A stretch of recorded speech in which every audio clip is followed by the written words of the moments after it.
Bom, oi, meu nome é Rafaela. Eu, a Marina e o Leonardo, a gente vai falar um pouco sobre o efeito Doppler.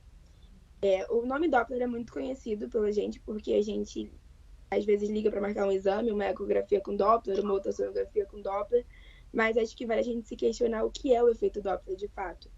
Mas da gente entender o que é o efeito Doppler, acho que vale a gente entender quem foi Doppler. Bom, Doppler foi um físico austríaco, foi ele que descobriu o efeito Doppler. E pode passar, Marina. A primeira vez que ele apresentou o efeito Doppler, a descoberta do seu efeito, ele foi numa reunião com a Sociedade Acadêmica da Boemia, em 1842. Mas a comprovação experimental foi só em 1845, quando Bas-Balot ele fez um experimento em que uma locomotiva puxava um vagão e tinham vários trompetista no vagão. E Balot, ele verificou que a alteração na percepção da frequência do som emitido por trompetistas que estavam no vagão. Em 1842, desculpa, em 1848, o físico Hippolyte Fizeau, ele também comprovou o efeito nas ondas eletromagnéticas, porque até então Doppler só tinha identificado nas ondas que precisavam de um meio para se propagar. E Fizeau chegou à conclusão que também podia acontecer nas ondas eletromagnéticas. Por isso que muitas vezes as pessoas também conhecem o efeito Doppler como o efeito Doppler-Fizeau. Tudo bem, mas o que é o efeito Doppler no final das contas? Bom, o efeito Doppler, ele pode ocorrer nas ondas mecânicas, como as ondas sonoras, e nas ondas eletromagnéticas, como são as ondas do rádio, as microondas e a luz visível. E ele é um fenômeno físico ondulatório que ocorre quando existe aproximação ou afastamento relativo entre a fonte das ondas e o observador. Pode passar. Nas ondas mecânicas, a velocidade de propagação depende só do meio no qual a onda se propaga, mas a frequência ela varia. A frequência e o comprimento eles variam por conta do deslocamento relativo entre a fonte e o observador. Já nas ondas eletromagnéticas, como elas não têm um meio para se propagar, elas não precisam de um meio para se propagar, a frequência da onda ela depende só da velocidade relativa entre a fonte e o observador. Pode passar. Bom, eu me chamo Leonardo e eu vou dar continuidade aqui à apresentação do trabalho. Vou falar aqui um pouco das aplicações do efeito Doppler no nosso dia a dia. O efeito Doppler é muito utilizado para medir velocidade de automóveis, como carros, motos e aviões. Em bolas de tênis também, por exemplo, né, em algum saque, em alguma jogada do esporte. E qualquer outro objeto que cause reflexão na onda, como as partículas sólidas dentro de um fluido em escoamento, né? Uma das aplicações práticas do efeito Doppler para ondas eletromagnéticas é a utilização desse princípio no funcionamento de radares de velocidade. Como é que funciona um radar de velocidade? A emissão de um feixe de radiação eletromagnética, normalmente essa radiação está no espectro infravermelho, é realizada sobre o objeto do qual se deseja descobrir a velocidade. Quando refletida por esse objeto, vamos dizer que seja um carro, essa tem a sua frequência alterada em decorrência da velocidade com qual o veículo se desloca. Essa radiação é captada pelo emissor, que compara a frequência emitida com a frequência refletida.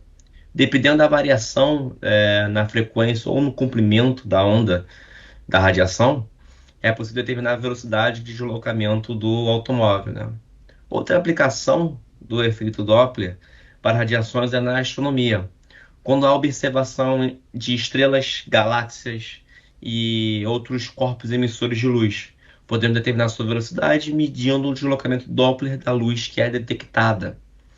Se uma estrela está em repouso em relação a nós, a luz detectada possui uma frequência própria, digamos igual a f0, que é a frequência inicial, né? Se a estrela está se afastando ou se aproximando, a frequência medida é maior ou menor por causa do efeito Doppler. Chamamos esse deslocamento de radial. Mas não é só no trânsito e na astronomia que a gente usa o efeito Doppler. Na medicina também usamos. Nós estamos falando, por exemplo, do ecodoppler, que é uma funcionalidade da ecografia que a gente conhece como a ultrassonografia. que permite avaliar o fluxo dos vasos sanguíneos. O exame que utilizam isso fornecem um mapeamento do fluxo sanguíneo e possibilitam determinar a velocidade e o sentido do sangue em artérias e veias, por exemplo. O paciente é submetido a uma fonte de ondas sonoras inaudíveis, ou seja, são ondas que possuem frequência fora do intervalo audível do espectro sonoro para nós, humanos. A captação dessas ondas refletidas pelas hemácias ajuda a determinar a velocidade e o sentido do fluxo do sangue. A ecocardiografia, né, com Doppler, é um outro exame que utiliza o efeito Doppler. Ele permite analisar o fluxo sanguíneo, velocidade do sangue, o seu sentido e outros aspectos do funcionamento do coração. Na imagem recebida, podemos perceber variações da coloração entre o azul e o vermelho. O vermelho indica um fluxo que se aproxima e o azul indica um fluxo que se afasta. A sonografia pode ser usada também não só para a aplicação vascular, mas para qualquer fluxo, como por exemplo, é possível avaliar, né, o fluxo de urina na bexiga. Cada exame que utiliza o efeito Doppler existe uma frequência ideal, sendo os exames de alta frequência e menor comprimento de onda utilizados para camadas mais superficiais, com uma maior definição de imagem. Já os de baixa frequência e maior comprimento de onda são utilizados para avaliar camadas mais profundas, porém com perda da qualidade de imagem. E agora eu passo para a Marina continuar a apresentação. Oi, gente, eu sou a Marina. Agora eu vou apresentar a terceira parte do nosso trabalho, né? Eu vou trazer aqui uma das aplicações mais importantes hoje em dia em relação ao efeito Doppler, né?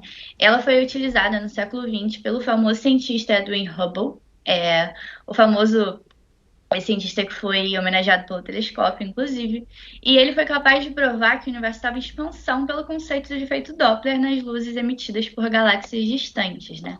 O que acontece? Na astronomia, o efeito Doppler ele funciona em espectros estelares, né? As linhas espectrais elas são frequentemente deslocadas para o azul, o chamado blue shift, em que ocorre uma diminuição no comprimento de onda e indica a aproximação desse objeto celeste para nós observadores, né?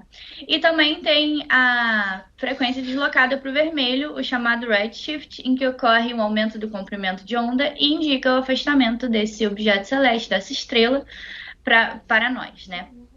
E aí, no outro slide, a gente vai ter o Hubble, ele conseguiu, através de muitas observações, né, observar que a grande maioria das estrelas e das galáxias, elas tendiam seu comprimento de onda para o vermelho, o que indica que esses corpos estão se afastando da Terra. E com essa observação ele conseguiu comprovar que o universo encontra-se em constante expansão. Foi uma descoberta muito importante, tanto para o nosso futuro quanto para as indicações do nosso passado, para a gente conseguir teorias advindas desse estudo, dessa descoberta do Hubble, né? E agora eu vou trazer uma curiosidade bem interessante sobre o efeito Doppler, que na verdade é o seu inverso, né? O inverso do efeito Doppler, desde 1968, cientistas como Vitor Vezelago, eles especulam sobre a possibilidade de efeito Doppler inverso nas camadas metamateriais. Esses materiais eles possuem propriedades ópticas estranhas, em que eles possuem um índice de refração negativo e efeito Doppler inverso. O tamanho do deslocamento ele depende do índice de refração do meio que ele está viajando. Então, se a gente tiver um índice de refração negativo, como nesses metamateriais, isso pode levar a um desvio Doppler no sentido inverso do o que a gente está acostumado, né?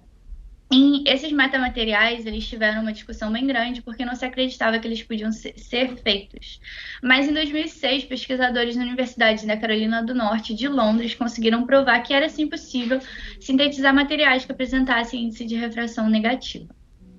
Esses materiais, eles podem possuir uma propriedade de invisibilidade. O que acontece? Eles precisam, para isso, ter um tamanho menor do que o comprimento de onda em questão, para que ocorra a capacidade deles de manipular as ondas eletromagnéticas, fazendo com que elas contornem o material, tornando assim possível ver através dele. Esse seria o invisível, né? Ele está ali, mas ele contorna a luz e você acaba não vendo. Ele é como se fosse invisível, ele tende melhor para algumas cores do que para as outras. Esse material, para que ele funcione bem dessa maneira, são materiais na faixa dos nanômetros. Por causa disso, essa aplicação ela depende muito do desenvolvimento da nanotecnologia. Mas a gente pode acreditar que no futuro próximo, talvez a gente já consiga ter uma capa de invisibilidade como a do Harry Potter, né? Vamos torcer por isso. E agora, finalizando, o nosso grupo ele é formado por mim, a Marina, o Leonardo e a Rafaela, que apresentou o início do nosso trabalho, e o nosso professor, o Antônio. A gente queria muito agradecer as suas aulas, professor, foram incríveis. Muito obrigada, pessoal, pela atenção. Esse foi o nosso trabalho de ondas sobre o efeito Doppler. Deixa aí o like de vocês, o comentário aí embaixo. Muito obrigada, pessoal.